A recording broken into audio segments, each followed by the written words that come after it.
Magandang araw mga kainang. Ayan, maganda po ang araw dito sa amin ngayon. At nakakape na po ako. Ngayon naman po ay magluluto na po ako ng aming agahan. Una ko pong ginagawa sa umaga, ayan, lilinisin ko po yung kalan ng ulingan namin. Yung taas po, saka po yung baba. Lilinisin ko po yan. Then after po ng linis, saka ko po siya lalagyan ng bunot sa ibabaw para po mabilis maglinis yung uling. Din ayan po, pag nalagyan ko na po siya dyan ng bunot pala, saka ko na po siya lalagyan ng uling.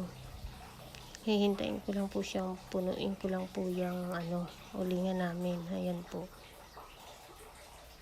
Ulit-ulitin lang po yung paglalagay hanggang sa mapuno yung ulingan. At ako po ay magsasaing na dyan. Para habang nakasalang po yung aking sinaing, ako naman po ay maghahanap ng mauulam. Din ayan po, sisindihan ko na po siya gamit ng karton. Madali lang po magpa-apoy dyan guys. Kasi may bunot po sa ilalim niya, kaya mabilis po lumigas yung uling. Ayan po. Dinadagdagan ko lang po siya ulit ng karton para maglingas. Maganda po minsan sa uling, tansyahin nyo lang po yung uling na ilalagay nyo sa kalan na makakaluto ng kanin. Pwede nyo na po siyang iwanan. Ayan, hintayin ko lang po siyang maglingas. Then pag umusok na po siya, ibig sabihin po umaapoy na po yung ilalim niya. Then linisin ko lang po yung bunot na ginamit ko para hindi naman po kalat-kalat. Nilagay ko lang po sa ilalim ng tungko. Then ayan po, usok-usok na nga. May apoy na. Saka ko po isasalang dyan yung sinaing kong kanin. Hahayaan ko lang po siya dyan hanggang sa maluto. At ako po ay mangunguha ng aking sili.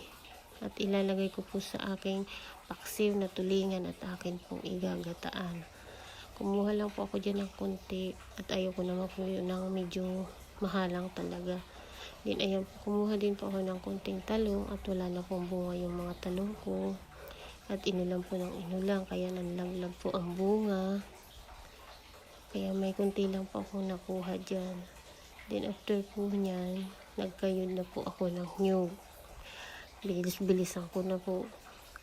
Kasi sabi ko tanghali na, pero ang totoo niya guys, hindi po yan. Edit lang po yan. Then ayan, after ko po ng pagkakayo, pinigaan ko na rin po siya dyan. Then ayan, gata na siya. Saka ko siya ilalagay dyan sa paksiw na tulingan.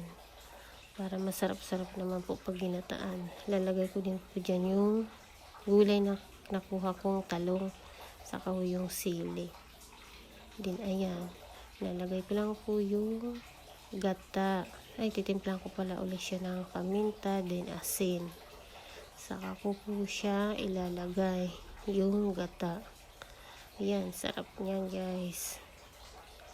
Then after nyan, isasalang ko na po siya. Hahayaan ko na po ulit siyang maluto sa kalan. Ayan guys. Ganyan lang po. Mga ilang minuto lang siguro yung isasalang. Lulutuin. Okay na po yan. Then ayan guys, after ng mga 10 minutes po siguro, luto na po siya. Ayan, sarap na po niyan. Kain po tayo guys. Ayan, salamat po sa panonood ng video ko. At sana po patuloy kayong manonood kung sino man po nanonood ngayon. Salamat po ulit. God bless po.